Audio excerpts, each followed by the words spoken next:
Kung makikita nyo dito, Lodi, meron tayong isang Bluetooth speaker. Medyo malaki siya, ano? Ayan, o. Ayan, malaki yan. Sa bagay, nung dinala dito, Lodi, may problema na to eh. Sunog siya. Bali, sinaksak nila sa 12 volts. 7.4 lang ito. 7.4 lang itong ganitong klaseng. Okay, tanggalin na natin itong mga to dahil sira naman na. Ayan. Ipunin natin lahat ng mga connector. Ayan. Ayan. Ito, tanggal na siya, Lodi. Yung Bluetooth nandito pa. Kaya ang mga gamit na lang dito, speaker na lang, tweeter, tapos magko-convert tayo ng amplifier niya. Kung mapapansin nyo kasi dito, Lodi, itong kanyang amplifier ay Class D amplifier yan. Ayan, nandito yung kanyang amplifier, then speaker, ganyan, nandito yung mga ibang okay, may 5 volt supply, lead supply, speaker, tweeter, then yun lang naman yung left and right o yung up tsaka down, then yung tweeter. Isa lang yung tweeter niya na gumagana, pero dalawa yung naka-display dito na tweeter niya. Display lang yun, yung isa. Bali, ang naging problema nito, ayan, umusok na dito banda, Lodi. Saan ba umusok dito? Okay, basta umusok na siya. Sinosurvive ko siya nung nakaraan, pero hindi ko na siya may survive kasi nga sablay na loads yung amplifier niya. Ito, umiinit na rin to. Tapos pagka sinuplayan ng 7.4 ay umuusok na yung mga ibang component niya. Kaya ang gagawin natin dito, Lodi, magpapalit tayo ng amplifier, which is may nakita naman ako ng amplifier na naglalaro siya hanggang 40 watts ata ito. Pero paki-check nyo na lang, Lodi, ang TDA 200S o 2005. Paki-check nyo na lang kung ilang watts yung kada isang IC nito. Kung minsan kasi, Lodi, ginagawa nila, binibridge nila yung isa para lumakas pa.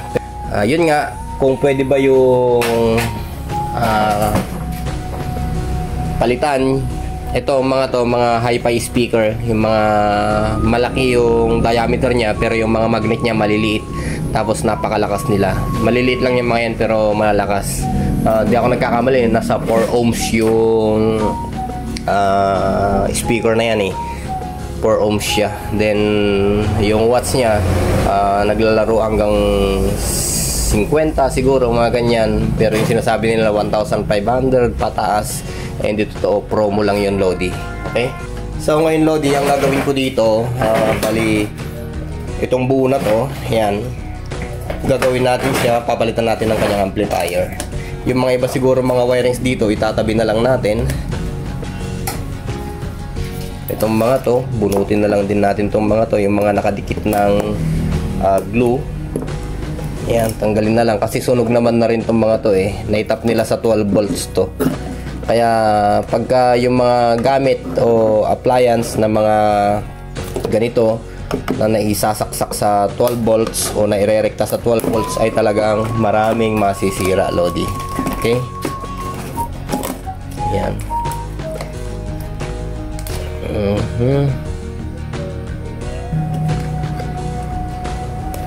Okay.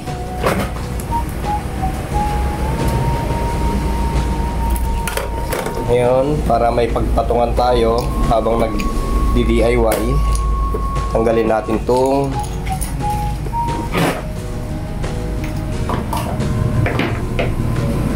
amplifier niya. Yung dating amplifier niya, Lodi, tatanggalin natin yan. Kasi ang magiging player nito, pwede naman siya sa Bluetooth pa rin. Tapos auxiliary, pwede rin. Kaya lang, ang magiging pinaka... paano ba sabihin yon? Okay, nakalimutan ko naman na kung paano sabihin yon.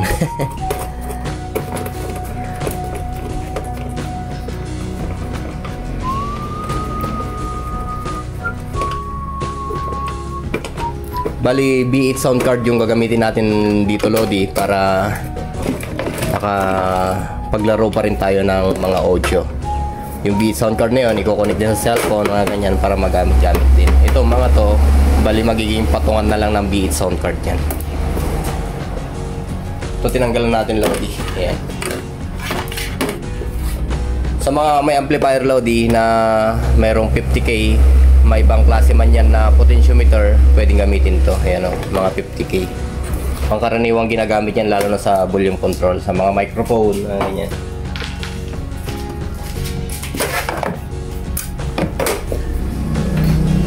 Parang ganito na yung mangyayari dyan, Lodi.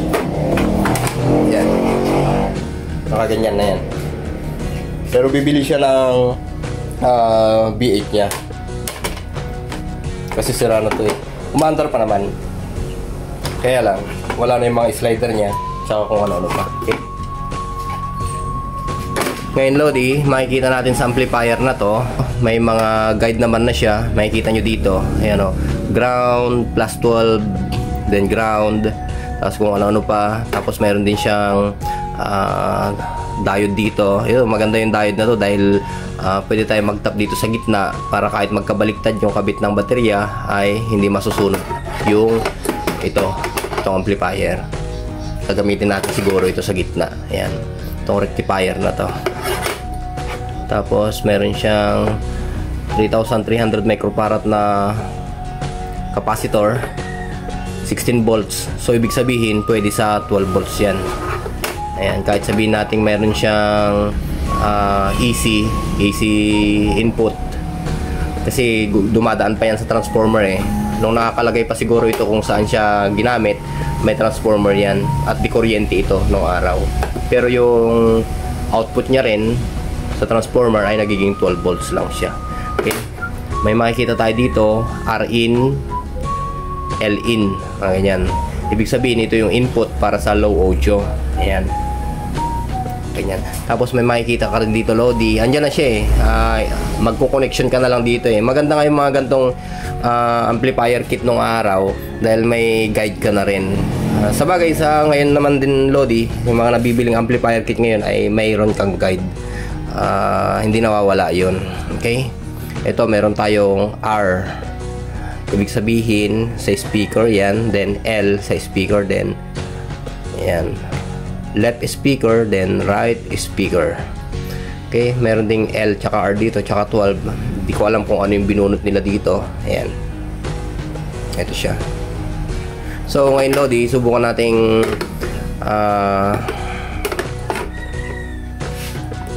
i-DIY to.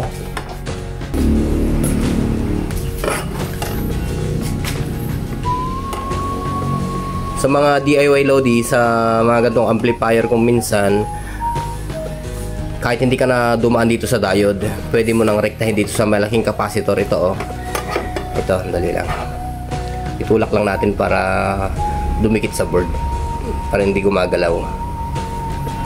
Ito Lodi, kung makikita nyo yung capacitor na yan, yung 16 volts na yan, pwede ka nang mag-tap dito kung gusto mong ikabit na agad sa battery. Ayan.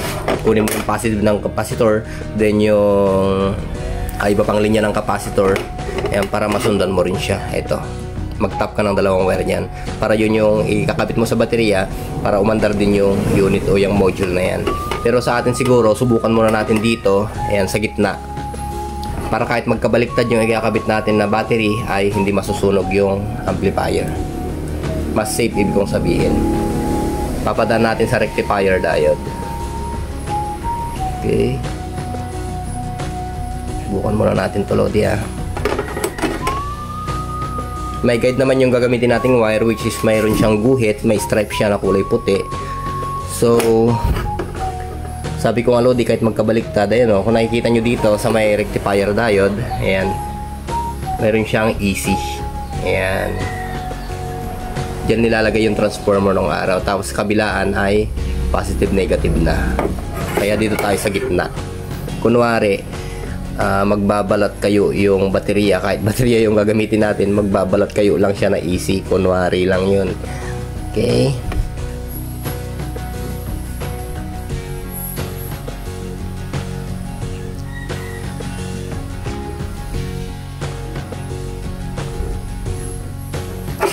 Nakuha na natin, Lodi, yung kanyang 12 volts input. Ayan, pwede nang isaksak sa battery yan. Pero kukuha muna tayo ng input, low input audio. Ayan. So kung susundan natin dito, okay, Itong gitna yung negative niya. Ayan. Punta dito, punta doon. Ground dito. Dito, punta doon, dito. Tapos, okay, pumunta sa negative. Ayun, oh. Siyempre, pag napunta sa negative yan, yun na yung ground natin, gitna. Importante lang naman dyan sa low input, mahanap natin yung ground. Tapos, siyempre, yung dalawang katabi niya, yan na yung right, then left channel. Ganyan. Ito, Lodi, may nakita tayong jack, headphone jack. Ayan, sakto lang sa mga pangkaraniwang ginagamit natin. May linya tayo dyan. Una, ground, L and R. Kanina na test ko, ito yung ating ground, ito yung kanyang L, then ito yung kanyang R. Pwede naman magkabaliktad dyan, Lodi, walang problema. Siyempre, mas maganda rin kung susundan mo yung tama niya. Ngayon, Lodi, okay, ihihinang natin tong ground niya. Parang nangitim yung ground, ayaw madapuan ng hinang. Okay, tiyagaan natin na painitan, baka sakaling maitaboy yung dumi. Yun, ayaw niya, Lodi. Bali, puputol tayo ng panibago.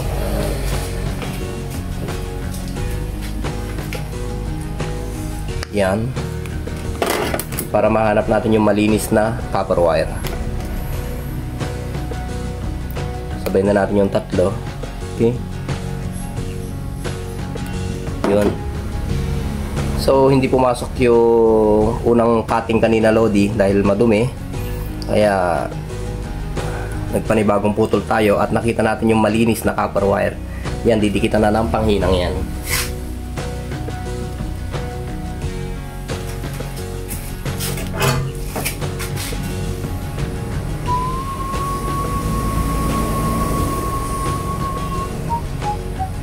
Okay, dumikit na siya, Lodi. Ngayon, yung ating ground ay sa gitna. Ayan. Pwede naman sa ilalim ihinang to, Lodi. Pero kung kaya nyong dukutin dito sa ibabaw, eh dito sa ibabaw. Oh, tanggal. Natanggal. Ayan, gitna.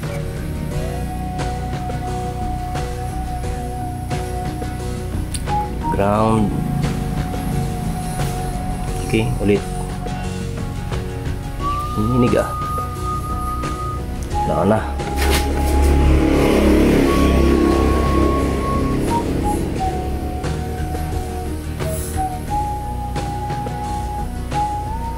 Kabila. Yan.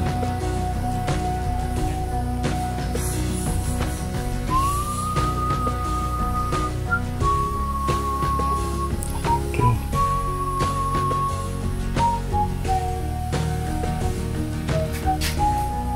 Bali, mekaniko naman yung ating tropa, Lodi, kaya via 12 volts na lang daw ang gagawin dito. Siguro pagka mayroon silang mga baterya doon na napaglumaan, doon nila gagamitin. Hanggat may karga ang baterya, maandar to. Kaya ulitin natin, Lodi, na ihinang to dahil nakakapit nga siya pero mahina yung kapit niya. Yun.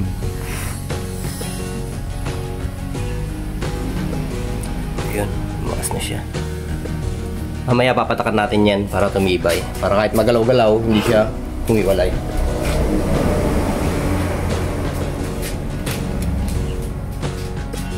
Dahil mayroon namang kabitan, Lodi, ng speaker dito. Ayan. Yung mga socket ng amplifier na to o itong Bluetooth speaker na to ay magagamit din natin. Maghanap na tayo ng pwesto nito, Lodi, ngayon.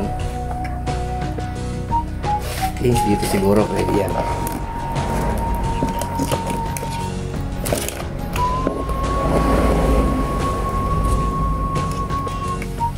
Sa ngayon, Lodi, glue muna ang ilalagay natin dito. Tapos pagkatapos nating maidikit ng glue yan, papatakan pa siguro natin yan ng silicone. Kasi magbabibrate yan eh.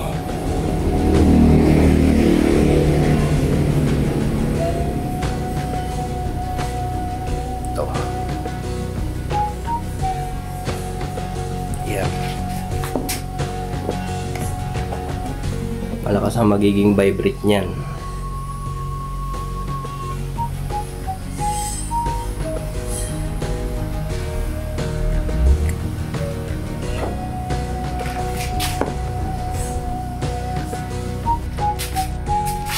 Bali may nakita akong mahabang tech screw. Ayan, iti-tech screw natin to na lang muna. Yan. Sakto pala siya eh.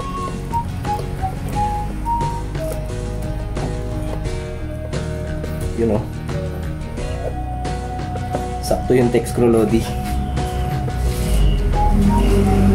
Ito rin sa kabila rin. Yan.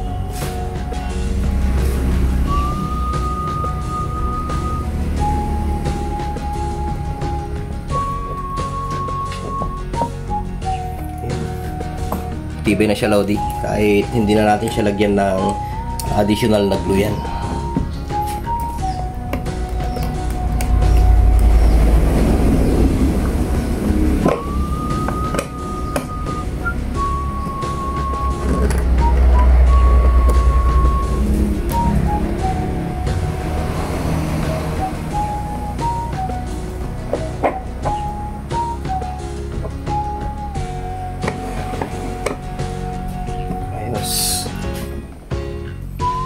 Ito na lang siguro. Ayan, lagyan tayo ng tech screw dito para may lapat lang din natin siya. Ayan. Para hindi gagalaw-galaw itong board pagka tumugtog. Okay?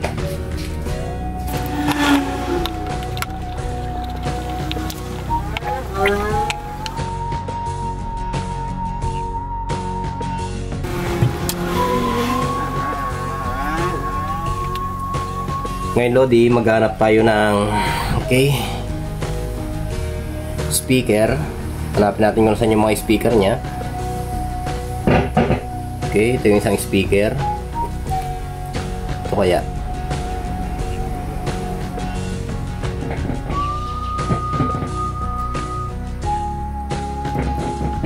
Speaker din. Tapos yung isang tweeter nya. Ito yun. Ngayon, Lodi, kabit natin yung socket sa speaker. Yan. Tapos itong isang connector. Pero itong isang socket ay lihis. Ito yung naging positive niya, oh. Ayan, ayun yung positive. At itong itim yung naging positive. Kaya ito yung magiging positive natin sa kabilang speaker. Ayan, kunin na natin yung kabilang speaker. Ito yung positive ng isang speaker, Lodi. Ayan. Check natin. Tapos ito yung magiging negative. Ayan. Itong isa lang naman na to, itong socket na to. Kaysa magtanggal pa tayo ng wirings dito, isunod na lang natin kung ano yung color code nya. Sa bagay, Lodi, ang kanyang tweeter naman ay iisa. Dito na natin pagsamahin. Kabilang channel, isama na natin yung isang tweeter. Yan. Tapos ito, positive ng speaker din. Dito na natin pagsamahin yan. Yan.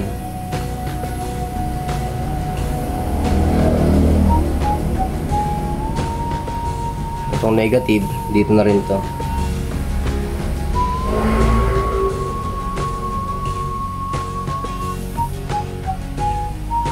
Para mas maganda yung kapit niya, Lodi, syempre ihinang din natin.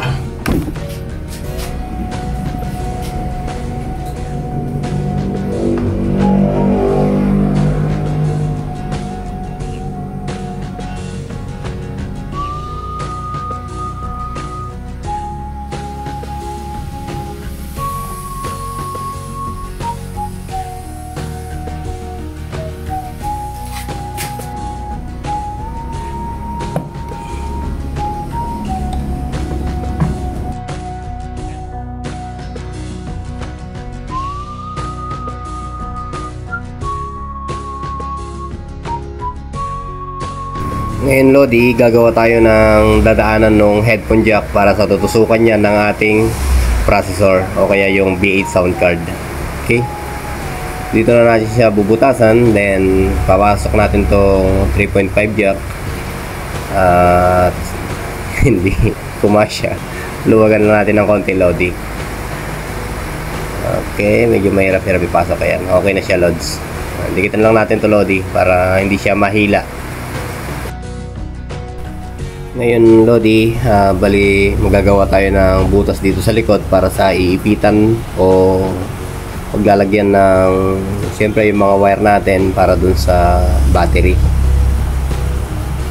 yung positive at negative niya. Bali gumamit lang ako dito ng yan nga, yung nakita yung ginaid ko kanina sa may speaker terminal. Yun na lang din yung gagamitin ko para diipit na lang din siya para hindi mahirapan yung tropa. Ayan, nabutasan ko na siya. Okay, ayan, lalapat ko yan.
Stop.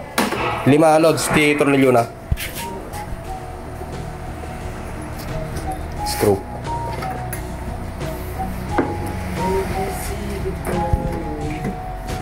Ito Lodi, bali hindi natin natapos pero siya na yung tumapos. Siya yung may-ari, siya yung pasaway eh. Ayos. Ayan. Quality. Quality daw. Eh mga technician ng kwan eh, ng Pangasinan. Ayos tumunog. Ano ayos tumunog? Walang video okay ba? Walang tunog. Pagka nakabili tayo niyan, be it sound card, dikit na lang. Double-sided na lang yan dito. Konti isaksak na kasi. Pwede naman tayo maglagay ng additional kasi 12 volts naman na yan eh. Okay. 12 volts na lang. Ay, haan yan. Recharge yan eh.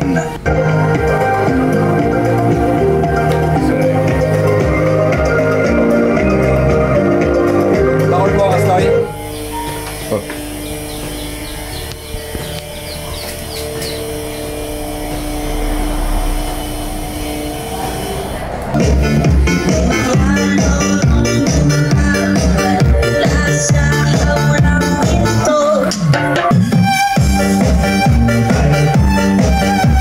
Ito yung sinasabi ko kanina, Lods, sa inyo na kahit magkabaliktad siya. Lods, press mo nga yan, yung negative. Okay, ito muna. Yan. Bitaw. Kabila. Bitaw.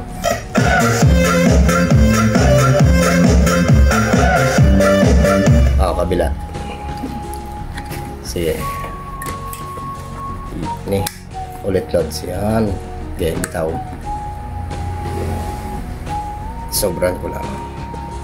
Okay, kabila.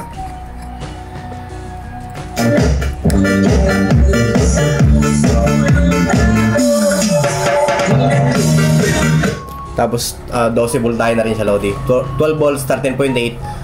Pwede lang din siya. Okay? May wire ka dun, Lods? Meron siguro. Meron siguro.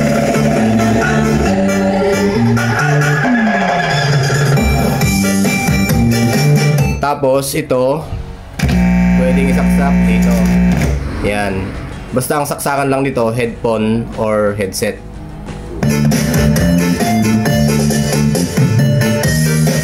Tapos ang charging, ito lang. Ayun, nababasa mo naman eh, di ba? Charging. Okay.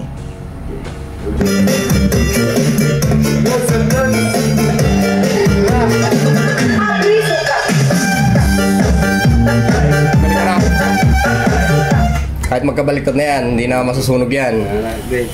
Yan, Paano pa tayo dulot? yan lang Lods. Oh. Ay, yun pala. Yun pala siya. Tapos i-connect mo na lang sa Bluetooth. B8. Ito yun, lalabas sa Bluetooth mo. Plus. Kung i-recta mo naman, halimbawa, gaya nito, meron na lang. Oo. Subukan mo itusok Lods. Ay, wala na, patay na pala eh. Oo. Okay na. Ayos na yan. Pwede mo nang tanggalin yan eh. Lagay mo na lang dyan. Well, naman. Bilisan mo yan oh. Basta na, buwatan mo muna ah. Ayos! Ayos, thank you sa kape. Thank you sa kape, wala. Barako ba yan? Barako, less kape, barako. Pagka inuli kayo dyan, sabihin yung pangalan ko, diretso kayo sa munisipyo. Quality, pero kami pang music. Ba't gumagawa? Baka gusto nyo mag-shoutout. Shoutout kay Birel. Dahil ka lang umuulan. Kaya natagal lang kami. Shoutout na lang sa Lauren. Taga Lauren dyan. Okay, mga tiga Lauren daw, Pangasinan. Oo. Okay, Lods. Ingat, Salamat, Lord. Thank you, thank you. ingat Lods.